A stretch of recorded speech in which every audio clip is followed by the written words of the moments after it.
All right, we should be back. So we're going to go over to Denise Harlow to do some introductions for today. Thank you, Cash, and good afternoon for folks on the East Coast of the country, and good morning still to the folks on the West Coast of the country. First of all, just want to let folks know that folks here on the East Coast who have been impacted by Hurricane Sandy, you certainly are in our thoughts and prayers. We here at the partnership have been closed the last 2 days, but are happy to be back in the office here. But we know a number of our colleagues, our friends, and our family are experiencing some significant difficulty currently, so they are certainly in our thoughts and prayers. Thank you so much for joining us here today. We have a number of folks registered for today's call, which is great.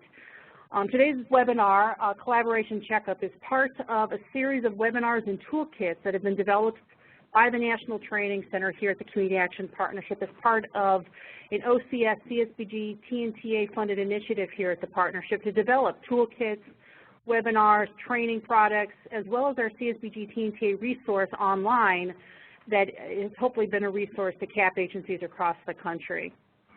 You'll find at the end of today's webinar, we're actually going to be directing you back to the CSBG Resource Center, which can be found at csbgtta.org. In our discussion forum, we're going to open up a discussion that will allow you to continue the conversation here today online. And Dr. Barbara Mooney will talk to us today about what she's hoping to get from that conversation. We're really looking for some concrete work being done in that discussion forum. So we hope that you will take advantage of continuing the dialogue here today online through the discussion forum. Today's presenter, again, is Dr. Barbara Mooney. Most of us know her as the Roma guru for the United States. Barbara has been involved with many organizations over the years with Roma, family development, and she's also currently the Vice President of Progress Resource Incorporated. So with that, I'm going to turn it back over to Cashin to walk us through some technical pieces, and then we'll get rolling with Dr. Mooney. Yes, if you have any technical issues at all today, please contact me using the private chat feature on the right-hand panel. You can also email me at cyiu@communityactionpartnership.com. I will put that in the chat window, so you'll have a visual on that in just a moment. I do keep my email up during webinars, so please reach out to us if you are having any issues. If you were to lose your internet connection at any point, you can still call into the conference using the telephone number in your confirmation email. There are a couple of poll questions that will pop up also on that right-hand panel, and we appreciate your participation in these. If you lose track of any of your features at all, you can use the top corner to toggle between the different features. We are going to have plenty of time for questions and answers. We have an hour and 15 minutes today, so if you could put your questions into the Q&A box on that right-hand side at any point during the webinar. We will be handling all of those at the end when we handle questions and feedback. Please do send your questions to all panelists so that we can make sure that everyone sees them and they do get addressed. This session is being recorded and will be posted in the resource bank of the TNTA Resource Center as well as on the partnership's website. And the guide, the toolkit that we referred to, will be posted within the next day or two, and I will be sending out an email to all that registered to announce that the toolkit itself is available. Presentation slides are also in the TNTA Resource Center, so all of these are going to be made accessible to you now and into the future. So with that, we'll hand back over to have an introduction to Dr. Mooney. Denise? Thank you, Cashin. And as I mentioned, most of us know Dr. Mooney through her work through Roma, and today's webinar and the soon-to-be-released toolkit are an outgrowth of a key component of Roma. Certainly the national goal that talks about increasing partnerships and their impact in our community is a key aspect of Community Action's foundation and Community Action's work going forward, especially as we continue to demonstrate the level of impact CSBG and Community Action have across this country. With that, I'll turn it over to Dr. Mooney. Okay, hi. I'm going to activate my camera here, and you'll see that I'm trying to get into the spirit of things with my witch hat and with my my pumpkins. So hopefully we'll have a little bit of fun today while we're all recovering from the onslaught of Sandy. So today, as Denise said, we're going to talk about collaborations and partnerships. And these were the guiding questions that framed the issue that that Denise and I talked about when we first started to think about this toolkit. Why is the achievement of partnerships important to CSBG eligible entities?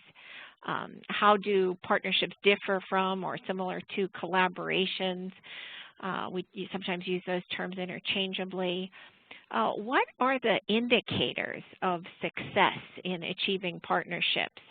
And then what can we do to evaluate partnerships, some factors that have been identified by research, and then how can we improve and sustain partnerships? So those are the kinds of questions that we'll have. As Denise mentioned, this whole business about partnerships is one of our 6 national goals. So that's one of the reasons why it's important to us. We all know this goal here very, very well. So partnerships among supporters and providers of services to low-income people are achieved. But also, it's important to us, like most things are, because we're charged by the CSBG legislation to look at partnerships. So we look at the very first section, the purposes of this subtitle that has to do with CSBG, and it talks about that we're supposed to be working through a network of community action agencies and other neighborhood-based organizations. And this line also talks about what the outcomes are of these kinds of activities: reduced poverty, revitalization of low-income communities, and empowerment of low-income families and individuals. We're supposed to look at the community capacities of not just our own agency capacities, but planning and coordination of a broad range of resources, federal, state, local, and others, related to those outcomes that we mentioned before. And when we talk about the organization of a range of services related to the needs of low-income families, a lot of the work that community action agencies do is bring together a range of services that might be internal to the agency itself, and yet what this direction means on some level is to look at the range of service that's available or could be developed in the community. So we want to look just beyond our own agency. In the last part of that section where it talks about the application and funds, that funds are made available to make effective use and coordinate with other programs related to the purpose of this subtitle, and that we're also going to look at how, in our description of how the funds are used, how we're going to coordinate with other public and private resources, and there's to be an assurance that the state and the eligible entities in the state coordinate and establish linkages between governmental and other social service programs. So a lot of times when I'm looking at the CSBG legislation, which I do a lot in my spare time, is to think about what does it say to me. So I looked at it again with a different eye, and I thought that we've been specifically asked to look at coordination and to look at the community as a whole when we're creating strategies to achieve the purposes of the CSBG funding. I found this term in the research. We looked at a number of research studies over the past year that might support the activities of the community action agencies, and I saw this term wicked problems. They were the wicked problems were identified initially by some folks that were working on public policy issues. They were with someone from Washington State University and also from Virginia Tech. They looked at public administration and public policies, and they were thinking about problems that are so large and difficult to assess. It's hard to say what the problem really is, and it includes multiple overlapping, interconnected subsets of problems. Doesn't that sound familiar?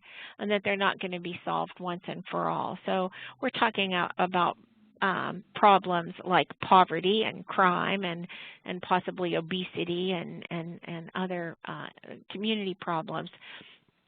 There was a neat little chart, and I don't know how well you can see this, but the idea that these problems are unstructured and that the precise cause and effect are difficult to identify, that they're cross-cutting, that there's multiple stakeholders involved, and that there's a high degree of interdependency among the different aspects of it, and that they're relentless, that there's really no finish line, that you can't say, oh, we're going to solve this problem once and for all.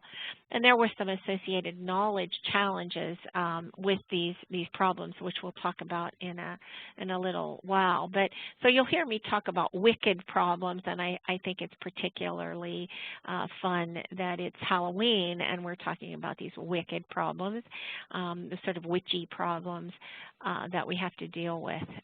So is it a partnership or is it a collaboration? Let's see where we are here. Okay, one more. So we're going to talk about, whoops, how do I do, Cashin, how do I make it, maybe I do this. Yes, okay, thanks, sorry.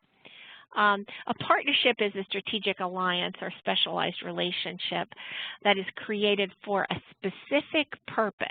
Now, that sort of makes sense. And individuals, agencies, and groups agree to work together to advance mutual goals.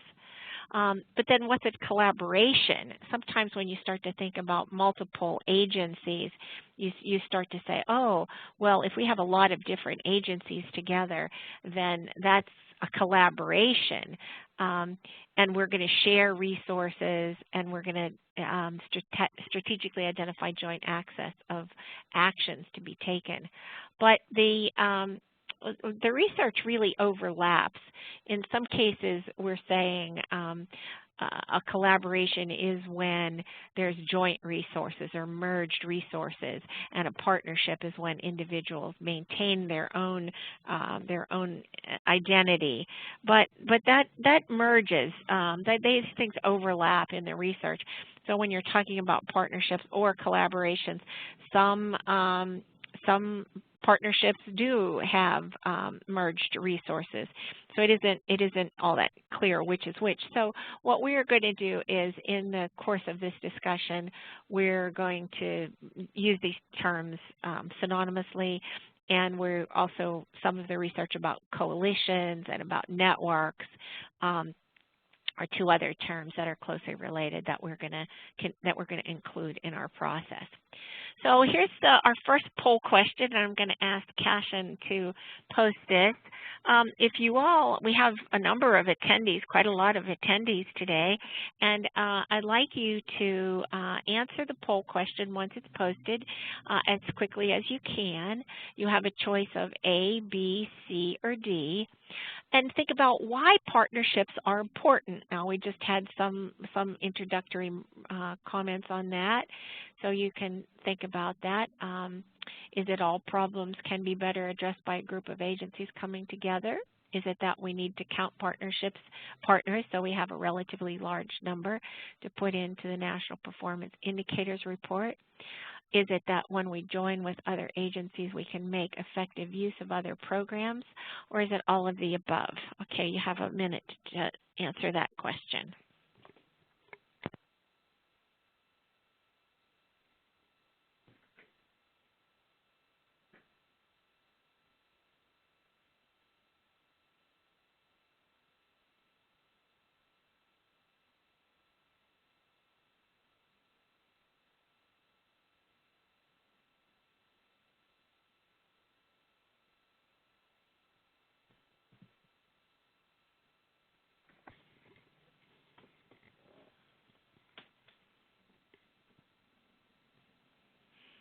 Okay, just a few more seconds.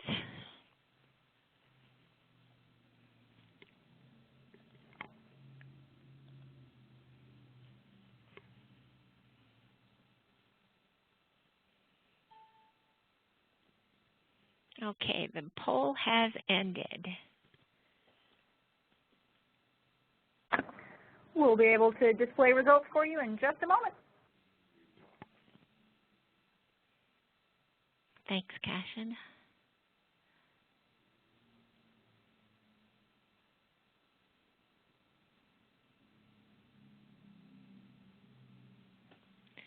Okay. So we only had a few that didn't get in to answer. So good work to most of you for getting this engaged. So I see nobody answered. Nobody said that it's because we need to count so that we can have a big number to put into the report. That's good. That's very heartening that nobody said that. Although some of you who said all of the above did include that one. The question really is A true or is it not true? That all problems can be better addressed by a group of agencies coming together. And what the research tends to say is that you have to decide which programs are, which problems are to be addressed by partnerships. So not necessarily all problems should be addressed by partnerships. Some are much more effectively addressed by individual agencies than by partnerships. So really the best answer here for this poll question is that when we join with other agencies, we make effective use of other programs, assure effective delivery of service, and avoid duplication. Okay. So, Cashin, will the poll question come down now?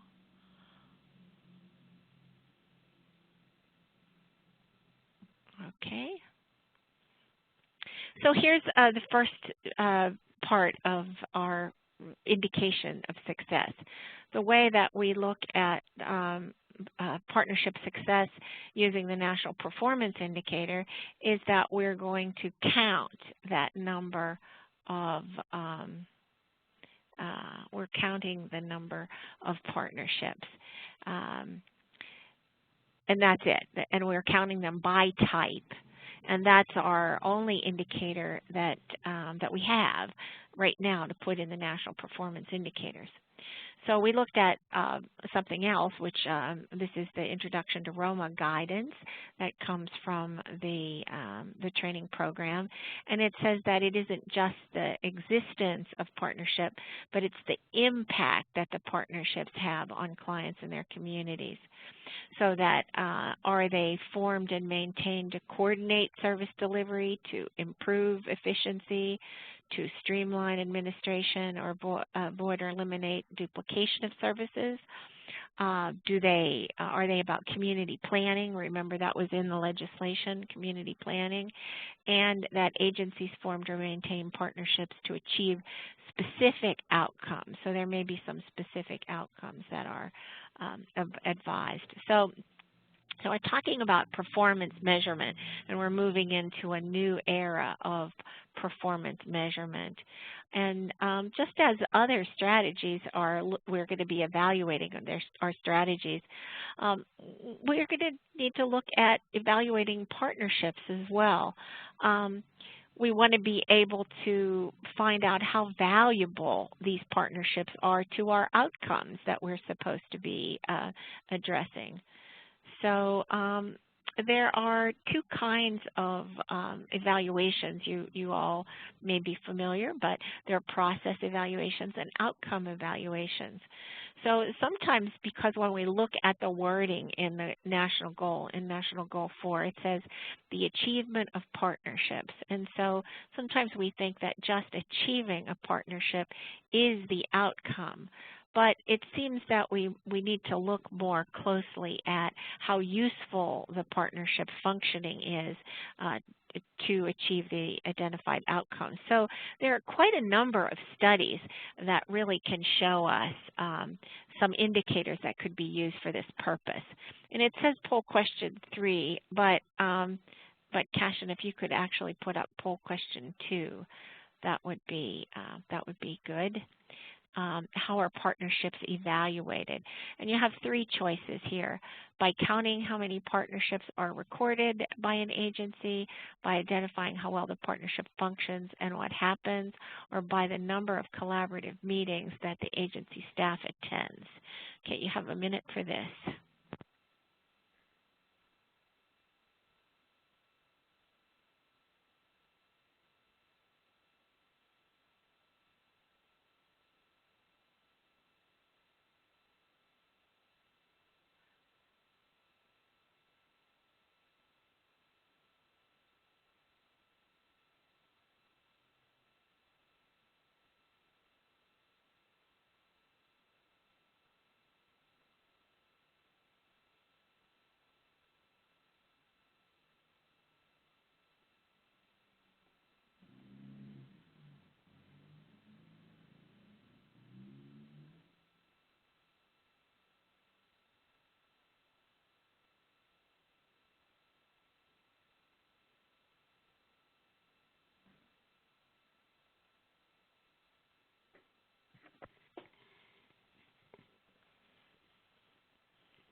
Okay, the poll has ended.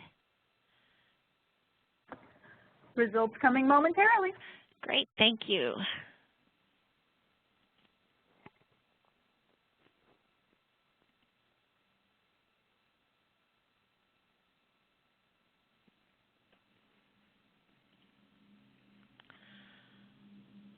Okay, well, very good, very good. The large majority of you selected the best answer by identifying how well the partnership functions as well as what the outcomes are. So we're gonna look at what we found from the research. We're going to look at, first of all, evaluating how the partnership works. Evaluation of a partnership includes a lot of things that has to do with the activities of the partnership, the programs of the partnership, and also about how the partners work together. There's a partnership assessment tool that it was in the area of health. A lot of the partnership evaluation work has actually been in the field, the health field, because there's so much focus on community health and on how more community effectiveness for health-related issues. But so here are a couple of things. Recognize and accept the need for a partnership. Remember, not all things might be addressed by a partnership. Develop some clarity about the purpose of the partnership. Ensure commitment and ownership. Develop and maintain trust. Arrangements, partnership arrangements are important. Monitor, measure, and learn. So one of the main things is about governance and about how you are going to evaluate governance. So here are a couple of things. The formality of the creation of the partnership, the way the partnership decides on goals and objectives, how the partnership establishes services and activities. And so this was from one of the I'm going to just put these all up here quickly. From one of the studies, there were 3 levels of partnership. And when they talk about mixed partnership, these are partnerships that are made up of for-profit organizations, not-for-profit organizations, and government. If you have all government or all not-for-profit or all for-profit in a partnership, apparently the structures aren't as confused as they might be in mixed partnership structures. So you have a bureaucratic coordinating system where there are written contracts and very formalized standards and regularized services. In what they call an entrepreneurial coordinating process, there's less formal contracts and agreements, but there still is a system established that includes strategic data analysis and some fees as well. And then there's community coordinating processes where agreements and contracts are based on social relationships or historical relationships or processes that are taken for, assumed to be taken in for granted, and that it's a very informal process. So there are different kinds of agreements. There are also different levels of identification of goals and targets. We previously said that joint planning was one of those things that really was important in partnerships, and that really means that all members need to actively contribute to identification of and agreement with the goals and objectives of the partnership. And that the targets really, of course, these are things that are true about, that are about any of our strategies. The targets are realistic and measurable, and the data is available and being collected. Then there are some things to think about with methodologies from about the service from the partners. Are they going to coordinate services? How are they going to sequence them? How are the services targeted on the integration of services? So sometimes services could be continued to be provided by individual partners, but sometimes they're provided collaboratively. So we need to think about a system of tracking the utilization of multiple services and the achievement of progress towards success. Then we're talking about systems of communication because communication is a key piece, and we'll see that here in just a minute. But communication of data collected and analysis of the data, and then how data will be used. That's Roman Next Gen. How data will be used. A key element in the functioning of a partnership is the leadership. Now, we are assuming that when we're talking about partnerships, that we're talking about partnerships that are created, stimulated, led by community action agencies. But it's important to consider that there will be a lot of different ways of establishing leadership. Sometimes the lead agency is the agency that brought the partnership together, and they may be the agency that's accountable for the outcomes, and so they may be the one that steps up to provide leadership. It means that there are some challenges to that, in that the organizational control that's usually associated with project administration may not be there in leadership of a partnership. If you're dealing with different organizations and different cultures, you may have different ideas of what the leader can and cannot do. So the type and quality of leadership is a key feature of the working partnership. Membership and participation. Do you have the right partners at the table? And how do you really know that those are the right partners? Is there diversity to face the different facets of the issue? And are there resources that the members bring with them? Whoops. And then how active are the participants? And are they satisfied with their role? Do they come to meetings but they don't really contribute, or they don't follow through after the meetings because they aren't interested in or they aren't able to provide the resources, or they're not participating in decision making or data collection? And here's a key issue. Are they trusting of each other, and do they understand the total picture of the partnership? And this really breeds satisfaction. And there are lots and lots of member participant surveys available. And in the toolkit, you'll find lots of links to web resources that help to identify partnership satisfaction. and a lot of times they express high levels of satisfaction with their roles and how they interact with other partners. The other thing that is very much asked is, do you trust your partners? Do you understand the purpose and the methodologies of the partners? The next piece is about communication, and it's communication on two levels. It's communication on sharing progress and reporting, that data collection and analysis piece, but it's also about transfer of knowledge. One of the key features of partnerships is that bringing together groups of different people bring together different bodies of knowledge. So we talked in the wicked problems chart, you saw there were some knowledge challenges identified there. It includes the need to draw upon a broad knowledge base of the partners and to develop new jointly developed and new technologies. So that idea about what do we know about the problem that we're trying to solve, what can we bring together, how can we bring our knowledge together to develop new technologies and new knowledge.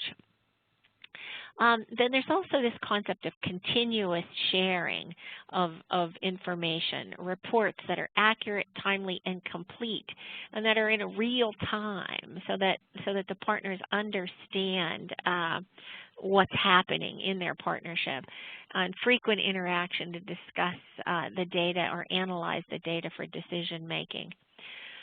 One of the things about this increased knowledge is that it is often talked about in the literature as almost a proxy outcome for increased awareness of the situation, so that as I'm working with my partners, I'm learning more about the different aspects of the problem than I had known before, because my partners are looking at it in a different way. And so because we have this joint increase understanding of the situation, it also raises awarenesses of possible alternative solutions. And so it's an important step towards the actual solution going forward. Oh, and here's another piece. Sorry, it was backwards. As the researchers say, the wicked problems are not addressed in short-term plans. So it's very important to think about the partnership's ability to sustain participation. So a successful community partnering process does not end. We're to establish ongoing partnerships that will sustain the local, what the experimental or pilot things that the initial partnership has done. So all of you have been involved in community enterprises that started off strong, but over time the interest or the resources have waned. And so we need to really think about how to keep those partnerships, how to sustain those partnerships. And then we're looking at what the partnership produces. So has the partnership been has the problem been solved? One of the researchers said, oh, it's all right for us to think about these partnerships, but has the problem been solved? Well, we say that there needs to be another question. Another question is, has there been progress towards the solution? Because if it's a wicked problem and we're not going to solve it right away, we need to be able to track the progress towards the solution as well. And then if we're establishing good targets that are along the way to our solution, then the question can become, are the established targets met? So that could be what the partnership produces. One of the areas of partnership development was changes in policies, that policy changes can really be connected to other improved outcomes. So we can all think of something, welfare policies, tax code policies, some employment policies that are in our communities, and what changes can be chalked up to partnerships. This was all mentioned and it was talked about in studies, but there really were no clearly defined elements. So one of the challenges to us going forward is looking at elements to explain how the community coalitions achieve community change and community capacity outcomes that have to do with policy changes. I thought this was interesting. There were 3 levels of network effectiveness that were identified in one of the studies. And geez, it looks so much like family agency and community that I thought I'd share it. That the community level outcomes of partnerships mean that the larger system is impacted. So public perceptions, do people smoke in public? The public perception of the issue of secondhand smoke was raised by not only a community partnership and collaboration, but a national one. What about the performance of the network itself, the network level changes where there's growth and range of provided services identified? Or the organizational level, does the organization improve because of its work with a partnership? Some of the partnerships talked about financial outcomes. Coalitions with high scores in the functioning areas were also able to identify success in some of the financial terms. So these were some of the financial questions. New benefits that were achieved as a result of the partnerships cost less or the benefits are greater than the cost of providing the services. And then that it's lower to provide the services jointly than it is to provide them independently. And there were dollars leveraged by the partnership. There was more money leveraged by the partnership, and that the diversity of the funding that was, the new funding that was secured increased as well. So let's see, those of you who have heard me speak have heard me talk about the Annie Casey Foundation Center for Working Families model that talks about bundled services. So the integration of services is sort of the gold standard, the holy grail, so to speak, of what partnerships and community collaborations should be able to do. That the early evidence shows that people who receive bundled services are many more times likely to achieve outcomes than clients who receive only one type of service. And so this really speaks to the CSBG legislation outcome of service delivery improvement and duplication avoided. So here's our last poll question for those of you who are still awake out there. And I'm going to ask Cashin to put it up. It's about the outcomes expected, reduction of poverty and revitalization of low-income communities, strengthening of community capacities for building, for planning and coordination, assuring effective delivery of service, and all of the above. Just take a minute to look at those.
Okay, the poll has now ended.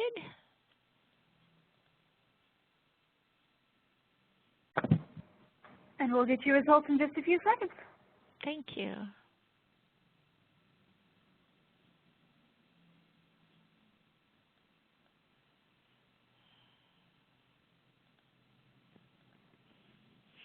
Okay, well, this was an easy one, huh? It's all of the above. Yes, indeed, all of the above. We have a lot of outcomes that we hope to achieve through partnerships. Okay, great. Thank you so much. So now we're going to talk about how we measure these outcomes. We talked about outcomes of the partnership's functioning and about what the partnership produces. So just like in measuring other outcomes, we have several ways to do it. We can survey people. We can survey participants and customers and members of the partnership, and that we can collect data from the providers themselves and also from community sources. One of the things that we thought about was to create scales and matrices to look at where we are and to help to follow the improvements that were made in partnerships. So you may be familiar with an outcome scale. It's a continuum that describes different states or conditions. It's used to measure incremental change, and that there's a 5-point scale with thriving, safe, and stable being above the prevention line and vulnerable in crisis below the prevention line. And a matrix is a series of scales, and it's used to capture progress across more than one scale, being able to identify the strengths and where improvements can be made. This is key as we look at the matrices coming up, because we're going to look at places where we might identify strengths and places where we might identify need for improvement. And then analysis of the data in a matrix can identify the relationship between different dimensions. And so this common framework, which has been suggested by Elizabeth Shore as a way to do to use new kinds of evidence instead of the traditional research evidence where you have a control group and a treatment group, that she says looking at frameworks can be helpful. So in some cases, having a common framework gives you this view. So we developed a couple of matrices, and here is where we are going to ask you to help us to work on to flesh out these matrices. So we have two. We have this first one is matrix 1, and it doesn't appear to be there. Cashin? All right, we'll re-share them here in just a moment then. Okay. All right, well, I'll just go to 2 and see if 2 is up. No. Okay. Well, I'll talk a little bit about the matrices while we're getting them reposted. What we did was we looked at all of those pieces that we've just gone over that we found in the research, and we built columns, scales that were based on those areas. So in the first set of in the first matrix, dimensions of partnership functioning, we have a column that's leadership, and in the leadership column we have things like cooperation of the members, and do they all know their role? Do they all contribute to and adhere to the ground rules? Or is there a lead agency that's in command and control? That would be in crisis, where there's just one agency that does all the work, and the other. Oh, hi guys. We're back on. I put my new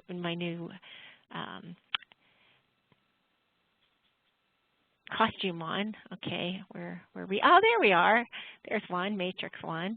Okay, so you'll see here in the leadership column, this first column, we have we've identified 4 levels. We couldn't think of 5, so that's why we're going to need the network to help us to think about this in greater detail. But down here at the bottom, we have a lead agency in control and command, and then in the vulnerable we have shared government is attempted, but the lead agency takes much of the control. And then in the safe and stable area, we have shared governance is working, and the lead agency functions to keep things moving, but operates in the background. And the thriving piece would be that all members are collaborating and cooperating and contributing to the ground rules. So there's a true shared leadership. The next column is diversity of members and levels of participation, starting with the in crisis, where you have a partnership, that's all people from the same organization. They're different programs, but they get together, and so then we say, oh, well, we partner with weatherization. Oh, we do weatherization? Yes, I know, but we do partner with them, and we partner with Head Start. But that's really not involving the community. At the vulnerable level, we have maybe 2 different organizations, and you have frontline staff with no decision makers that are involved in the partnership. Moving up to stable, there are decision makers, and a few of the partners are involved, and a few of the partners are just paper partners. They're not really active. So, but they do come and participate now and then, but they're not active.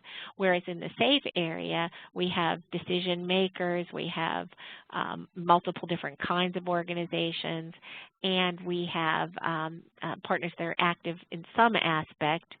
And then in thriving, we have lots of decision makers, and we have the partners are all active.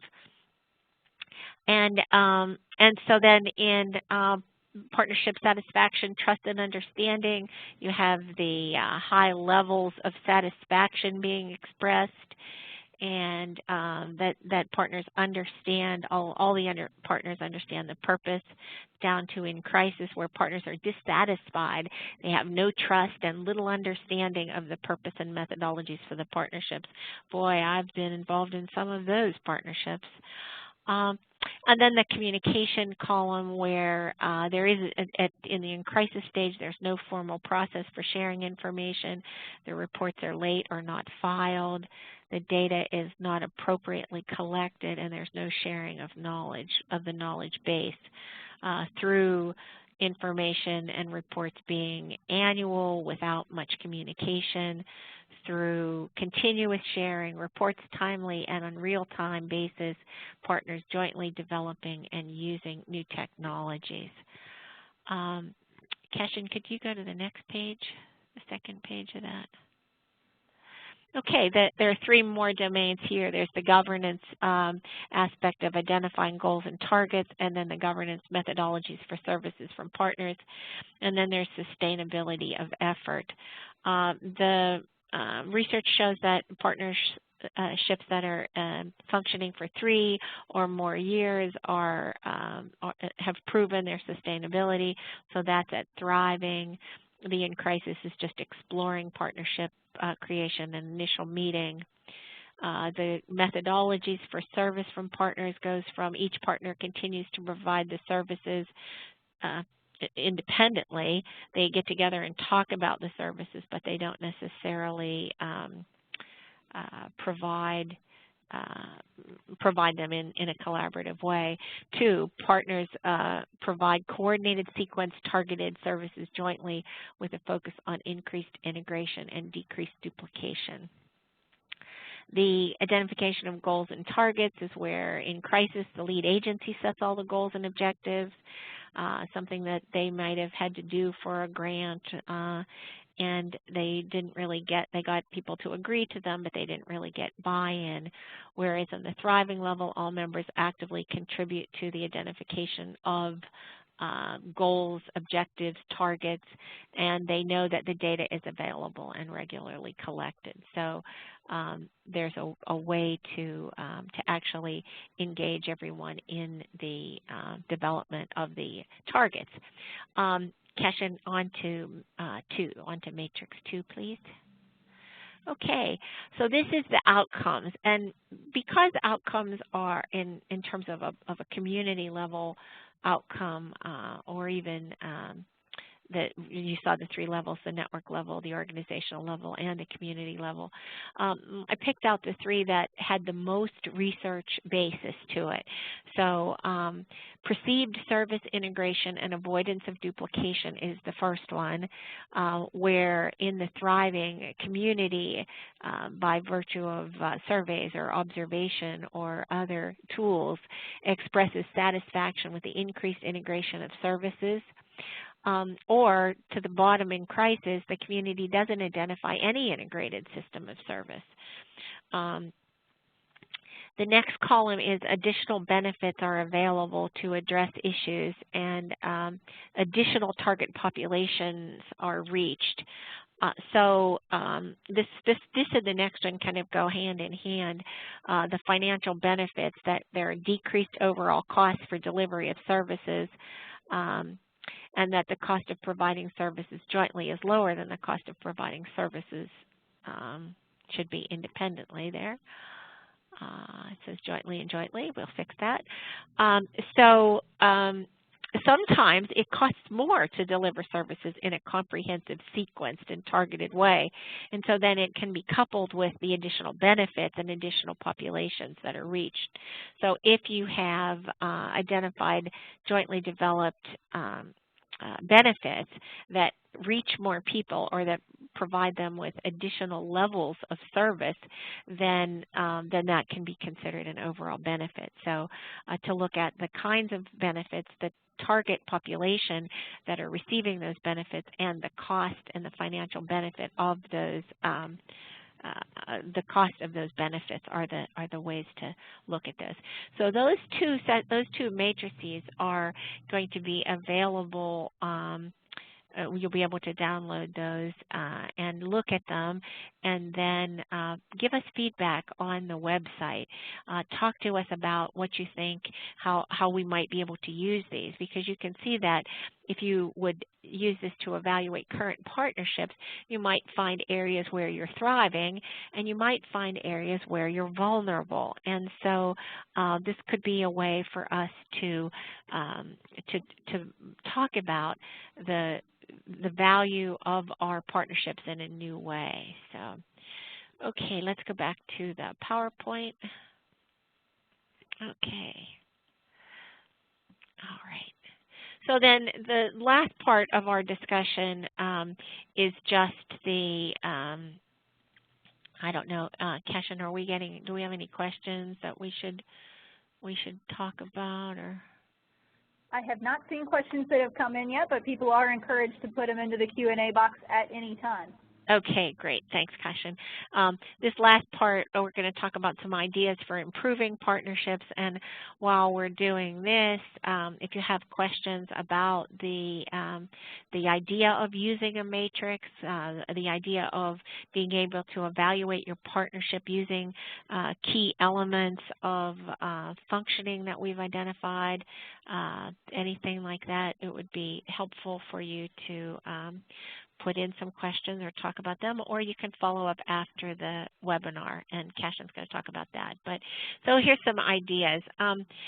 This is from a research study. Whoops, this is from a research study where it's important that leadership actually believes in the partnership and demonstrates that belief.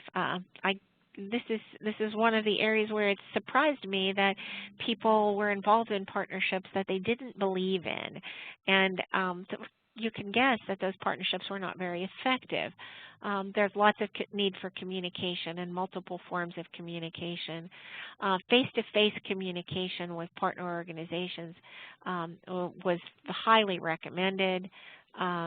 Flexibility in understanding unforeseen issues and being open to mistakes.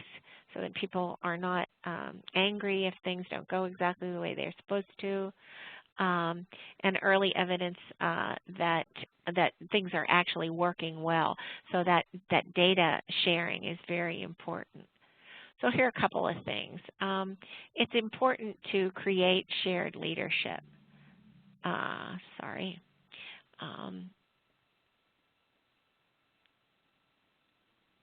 Yes, for the purpose of this discussion, we're using the terms partnership and collaborations interchangeably. You can define them separately as you like, but in the legislation it talks about partnerships and it talks about collaborative efforts. So it wasn't easy to find a clean distinction between the two, either in our legislation or in the research. So we chose to use them interchangeably. Thanks. That was a question from the field.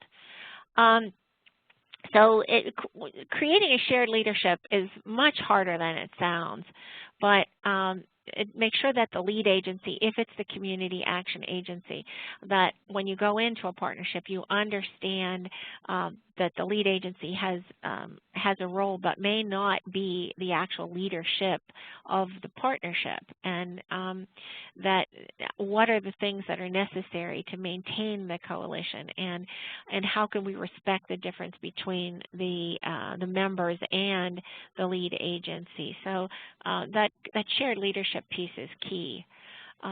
Make sure that you have the right leader. There's some key things about a good leader is that someone who is committed to govern within the ground rules. So once the partnership has developed ground rules, the leader pays attention to them, doesn't just say, oh, well, we'll do something else, but also understands that they might need to come back and say, oh, look, some new circumstances come up and we need to address it, rather than just not paying attention to the ground rules. And that that the leader has an understanding that performance and accountability in these wicked problem settings are integrated, and that we need to be thinking about those things together all of the time, and that we need to have a commitment to the collaboration process. So, plan for sustainability. Remember that we really need to keep things going for at least 3 years. So have a long-term plan for sustainability. Here's something very interesting. Engage the private sector. All the research says look at corporate support and corporate goals and objectives. Find ways to work together to meet objectives for both sectors, and harness the innovation, technology, networks, and problem-solving skills of the private sector. And they say that the resources of the private sector could be what they call out of reach for nonprofit entities. But don't forget the government and the policymakers. It's important that that partnerships, community partnerships of any kind, don't replace or undermine the role of the public sector. We need to have government representatives in discussions and problem solving. Then gather evidence. Oh, look, here's a little logic model. Develop some logic models related to your partnership, which set out your outcomes and the measurement tools that you're going to be using. You need to be able to not only look at the outcomes and the outcome indicators, but also think about ahead of time the measurement tools, the sources, and the frequency of data. Okay, so that's the end of this is all about the logic model stuff. Oh, and you should recognize challenges ahead of time. And there's some ideas for you to think about. Think about clarity of the needs and the expectations. These were the things that were barriers to people. They didn't find alignment of vision. There were too many differences in organizational culture, and so the partners couldn't work together. There was no declared limits on resources, so everyone assumed that someone else was going to bring more resources to the table than they had. and then what was the deliverable that was expected and the targets to be expected. So there, we need to make sure that those things are all clear and that there aren't unrealistic expectations coming up. So those are the challenges. We have the last few minutes for questions. Let's see if what other questions there might be in my block here. Yes, we've had a couple that have come in. First off, if you'd like to talk, for the matrices, are you using partnership and collaboration interchangeably? Yes, yes, yes we are.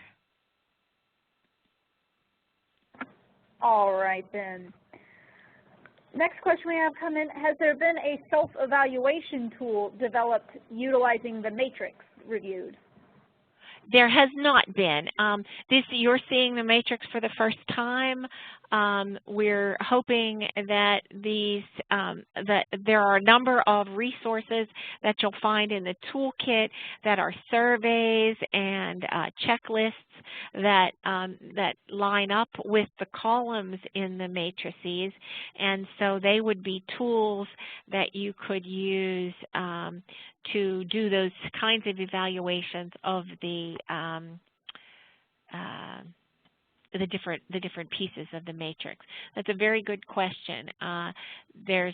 We would like to develop, as going forward, a set of tools, pick out the tools that would be most helpful to be able to place someone on a benchmark on the matrices.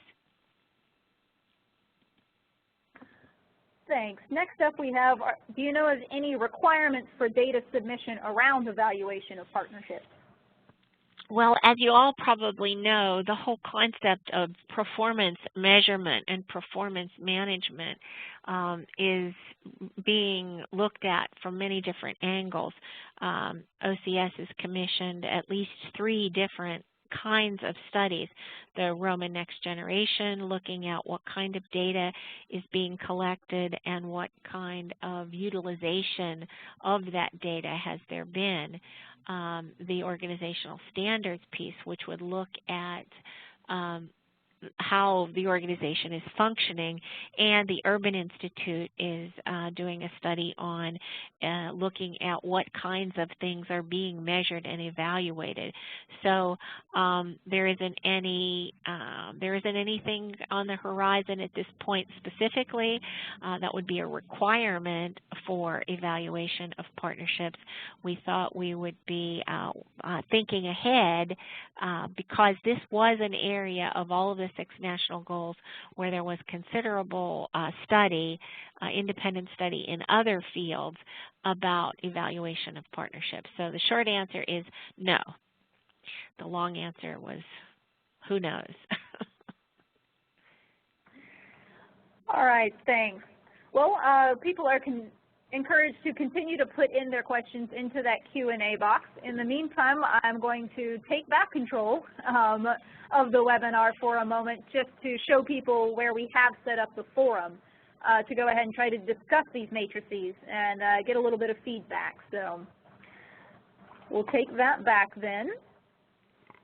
And of course, you are encouraged to go ahead and put in your questions, and we'll still reach those. All right, on the TNTA Resource Center, that's www.csbgtta.org. When you first get there, you will come to a page where you either log in if you are already a member or do a short one-time registration. If you are not, it will just ask for some quick contact information from you. When you get in, you will get to a dashboard where you can go to any of the pieces of the TNTA Resource Center. Specifically, in this case, we're going to be looking at the forum. If you'll scroll down, you'll see that there are several different topics that are already set up. And then here under Roma, evidence-based, Denise Harlow has already started assessing partnership quality. Started a thread on this. You are encouraged to spend a little bit of time with those matrices. They are available in the resource bank of this same website. They will be in the toolkit that we hope to get published today or tomorrow is the honest goal, but I will be sending out an email to let you know when that is finally up. But spend a little bit of time with those matrices. Think about what it means to be thriving. What does it mean to be stable? Do you have suggestions for things that you'd like to do? Here's where a great opportunity to really shape the tool itself as it goes through. All right, we'll check back and see if there are any other questions then, which I do not see. We have a quiet bunch there for Halloween, or maybe it's the storm, I'm not sure. But if you do have additional questions, you are more than welcome to send them to us here at the partnership, and we will get them to the right place. You can send them directly to Dr. Mooney if you would like. We have her contact information up on the next slide. The toolkit itself, as I said, will be coming out momentarily, and you will get a notification when that does come out. Put any questions on the forum as well. We'll be alerting Dr. Mooney to anything that comes out of those discussions or questions as well. Any last words that you'd like to impart us with, Dr. Mooney? No, I just want to thank everybody for being a part of the Halloween fun today, and thanks for participating in the poll questions and listening to me for an hour. And please do check the matrices and download them, look at them if you want an electronic version so that you can type in whatever. This is just the first draft of these matrices, which we hope to become useful to you going forward over the next year. Thank you very much for your attention. Thank you, Barbara. Again, folks, this is Denise Harlow with the partnership. And again, thank you so much for being here today. The web address for the CSBG T&TA Resource Center is www.csbgtta.org. You can go right to the Resource Center via that. You can also access it through the Partnerships homepage, communityactionpartnership.com, and through NASCASP, NASCSP.org can also take you. We'll provide you a link to the Resource Center. Thank you so much, Dr. Mooney, for today's presentation, and we look forward to releasing the toolkit in its entirety shortly. And thanks so much for everyone for joining us here today. I hope you enjoy the rest of your week. Take care.